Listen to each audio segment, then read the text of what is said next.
job. Congratulations, beautiful speech. Beautiful.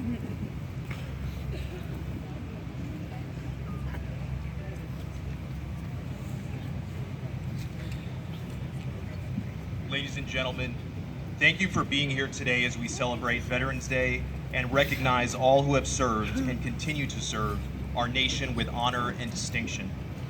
The Army's people are its greatest strength, and taking care of them and ensuring they are ready to fight and win our nation's wars is our top priority.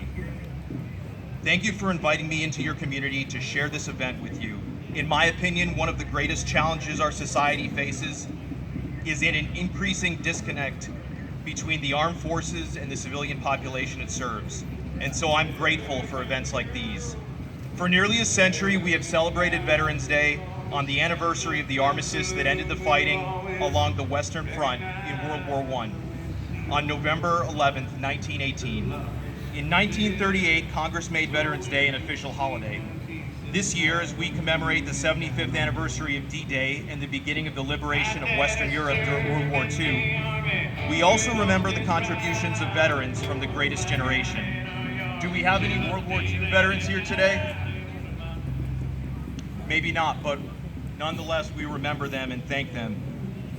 With today being November 10th, I'd also like to take the opportunity to say happy birthday to any Marines present. After World War I,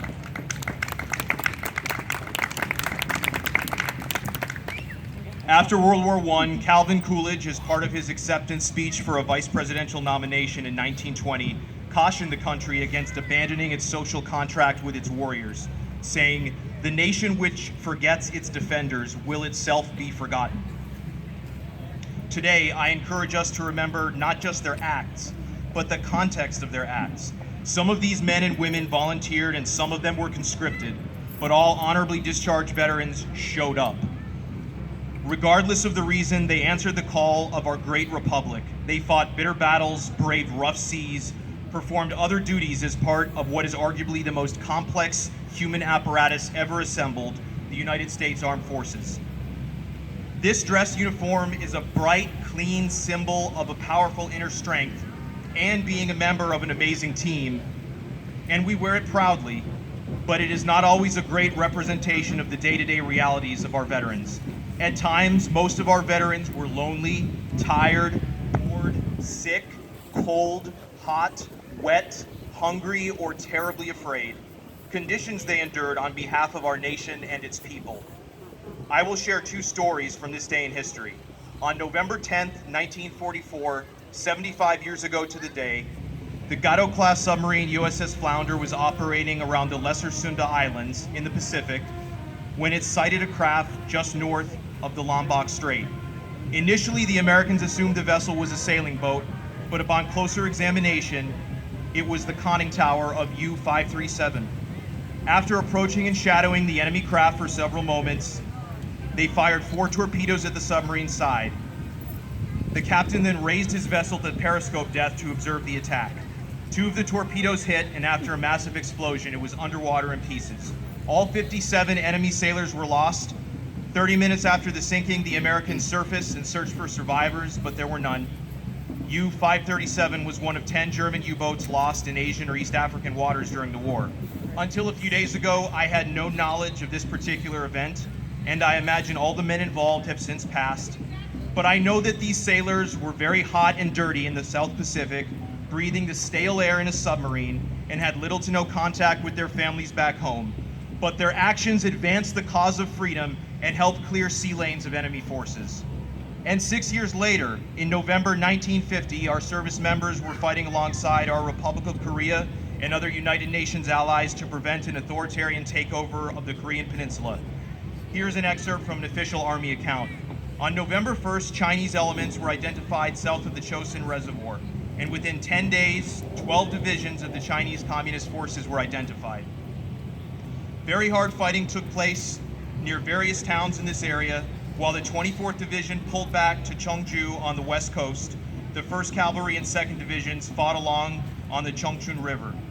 In the air over Korea, UN pilots were opposed for the first time by speedy Russian MiG-25 jet fighters. By November 10th, This day, 69 years ago, as the Chinese attacks were abating, the U.S. 8th Army and the 10th Corps conducted only small-scale operations. And by 2 weeks later, U.S. forces were at the most northerly point to be reached by Allied forces during the war at the Yalu River. So on this day 69 years ago, our infantrymen were appreciating a well-deserved respite, possibly eating a hot meal, but still sleeping outside at the onset of the Korean winter, wet, cold, probably reorganizing themselves to adjust for casualties suffered in the preceding weeks. Ultimately, these actions allowed at least some of the Korean people to live in the freedom and prosperity they now enjoy, and serve as a message to anyone who would oppose the national interest or allies of the United States. And in closing, the ancient Greek philosopher Plato, in one of his most remembered works, The Republic, idealizes a state composed of three classes: the philosopher kings with souls of gold, the majority of the people with souls of bronze or iron, and the auxiliaries with souls of silver. These silver-souled auxiliaries who bear arms on behalf of society are not really golden. They carry with them sufficient grit to bear the ugliness of combat and the challenges of its memories, but they are essential. 2,400 years after these writings, I look to these men here, and I think about the countless service members now at the front lines of freedom and those who have gone before, and I see your silver shining.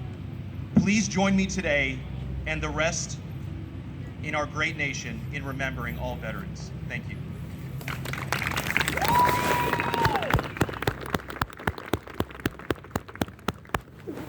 Thank you very, very much, Major Stephen Draheim. Thank